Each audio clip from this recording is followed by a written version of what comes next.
Avant qu'il ne prenne, par Blake Pierce. Lu par Gabriel Chiararo. Produit par Ménestrandise Audio. Prologue. Ce serait la dernière fois qu'elle ferait une séance de dédicace dans une petite ville dont personne n'avait jamais entendu parler. Elle allait devoir parler à son agent et lui dire que ce n'était pas parce qu'une ville avait une librairie qu'il s'agissait d'une métropole. Bien sûr, elle aurait sûrement l'air d'une diva en faisant ce genre de demande, mais elle s'en fichait. Il était 22h35 et Dolores Manning roulait sur une route à 2 bandes dans un coin paumé de l'Iowa. Elle avait bien conscience d'avoir pris une mauvaise route il y a une quinzaine de kilomètres, car c'était juste après ça que son GPS l'avait lâchée. Aucun signal. Bien entendu. C'était juste la cerise sur le gâteau pour terminer en beauté ce qui avait été un week-end pitoyable. Dolores avançait sur cette route depuis au moins 10 minutes. Elle n'avait vu aucun panneau, aucune maison, rien. Juste des arbres et un ciel nocturne étonnamment magnifique. Elle pensait sérieusement à s'arrêter au milieu de la route et à faire demi-tour. Plus elle y pensait, plus ça lui semblait une bonne idée. Elle était sur le point d'appuyer sur la pédale de frein lorsqu'un bruit sec retentit dans la voiture. Dolores hurla de peur et de surprise, mais son cri fut étouffé par le bruit sourd de la voiture qui parut chuter d'une dizaine de centimètres et dévier fermement vers la gauche. Elle parvint à redresser la voiture dans une trajectoire plus ou moins droite, mais elle réalisa qu'elle ne pourrait pas lutter. Il y avait trop de résistance. Abandonnant la lutte, elle parvint à guider la voiture vers le côté de la route et la gara à moitié en dehors de la chaussée. Elle alluma ses feux de détresse et laissa échapper un profond soupir. « Merde !» dit-elle. « On dirait que c'est un pneu, » pensa-t-elle. « Et si c'est le cas, je ne sais même pas s'il y a une roue de secours dans le coffre.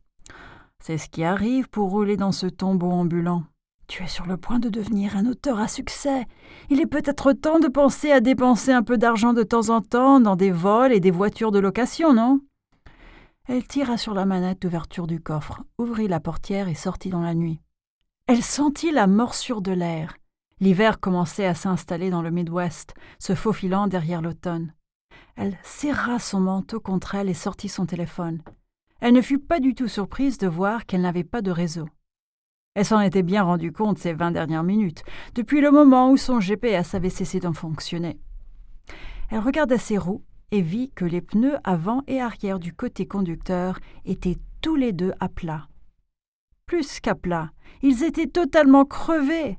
Elle vit quelque chose miroiter sur le pneu avant et se mit à genoux pour voir ce que c'était.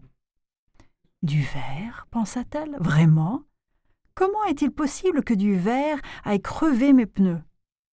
Elle regarda en direction du pneu arrière et vit que plusieurs longs éclats de verre l'avaient traversé.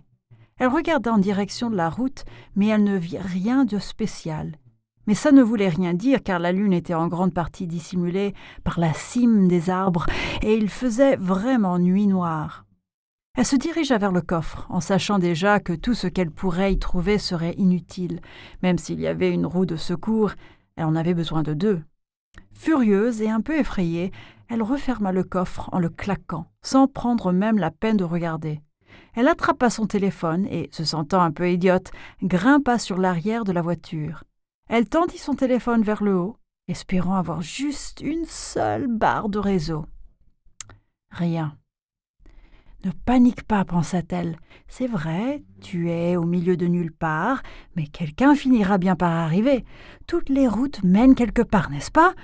Ne parvenant pas à croire la manière dont ce week-end s'était déroulé, elle rentra dans la voiture où le chauffage fonctionnait toujours. Elle inclina son rétroviseur afin de voir si des phares approchaient derrière elle, puis regarda devant elle, attentif à tout véhicule qui s'approcherait. Alors qu'elle ruminait sur la séance ratée de dédicace, la petite méprise publicitaire et ses problèmes plus récents d'avoir 2 pneus crevés sur le côté de la route, elle vit des phares s'approcher devant elle. Elle n'attendait que depuis 7 minutes, alors elle s'estima avoir de la chance. Elle ouvrit la portière, permettant à l'éclairage intérieur de se rejoindre à la lumière des feux de détresse clignotants. Elle sortit du véhicule et resta tout près de la voiture, faisant signe au camion qui s'approchait.